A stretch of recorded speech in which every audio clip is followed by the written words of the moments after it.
Put God first.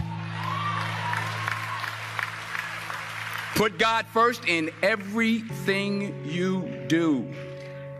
Everything that you think you see in me, everything that I've accomplished, everything that you think I have, and I have a few things, everything that I have is by the grace of God. Understand that. It's a gift. I was sitting in my mother's beauty parlor, and I'm looking in the mirror, and I see behind me this woman under the dryer. And every time I looked up, she was looking at me, just looking me in the eye. And I didn't know who she was, and I said, she said, somebody give me a pen, give me a pencil. I have a prophecy. March 27, 1975. She said, boy, you are going to travel the world and speak to millions of people. Now, mind you, I was flunked out of college. I'm thinking about joining the army. I didn't know what I was going to do, and she's telling me I'm going to travel the world and speak to millions of people. Well, I have traveled the world, and I have spoke to millions of people. But that's not the most important thing, the success that I had. The most important thing is that what she taught me and what she told me that day has stayed with me since. I've been protected. I've been directed. I've been corrected. I've kept God in my life, and it's kept me humble. I didn't always stick with him, but he always stuck with me. So stick with him in everything you do. If you think you want to do what you think I've done, then do what I've done and stick with God. Number 2, fail big. That's right. Fail big.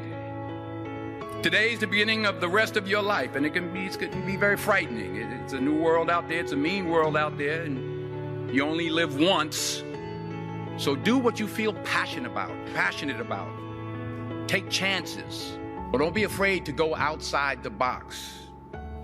Don't be afraid to think outside the box. Don't be afraid to fail big, to dream big. But remember, dreams without goals are just dreams, and they ultimately fuel disappointment.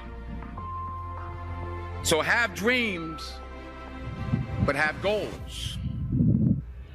And understand that to achieve these goals, you must apply discipline and consistency. In order to achieve your goals, you must apply discipline, which you have already done, and consistency every day, not just on Tuesday and miss a few days. You have to work at it every day. You have to plan every day. You've heard the saying, we don't plan to fail, we fail to plan. Hard work works. Working really hard is what successful people do. Remember that. Just because you're doing a lot more doesn't mean you're getting a lot more done. Don't confuse movement with progress.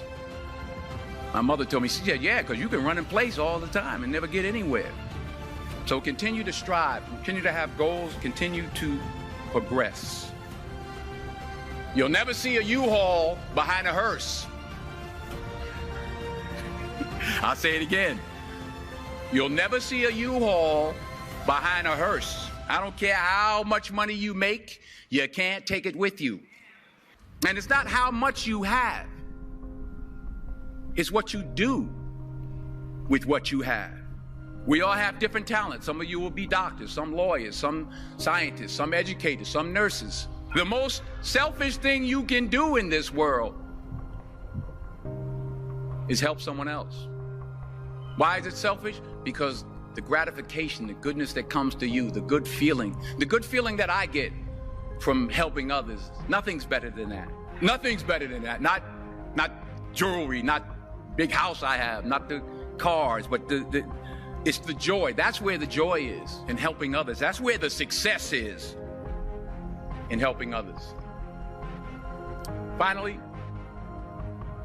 I pray that you put your slippers way under the bed tonight, so that when you wake up in the morning, You have to get on your knees to reach them.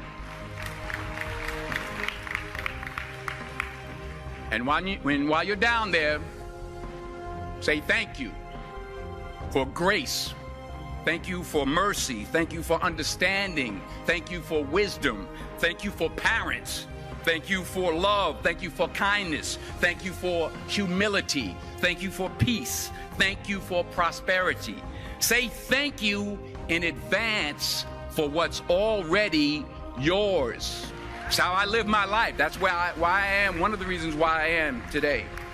Say thank you in advance for what is already yours. True desire in the heart for anything good is God's proof to you, sent beforehand to indicate that it's yours already. I'll say it again. True desire in the heart, that itch that you have, whatever it is you want to do, that thing that you want to do to help others and to grow and to make money, that desire, that itch, that's God's proof to you, sent beforehand already to indicate that it's yours. And anything you want good, you can have. So claim it. Work hard to get it. When you get it, reach back. Pull someone else up. Each one, teach one. Don't just aspire to make a living. Aspire to make a difference.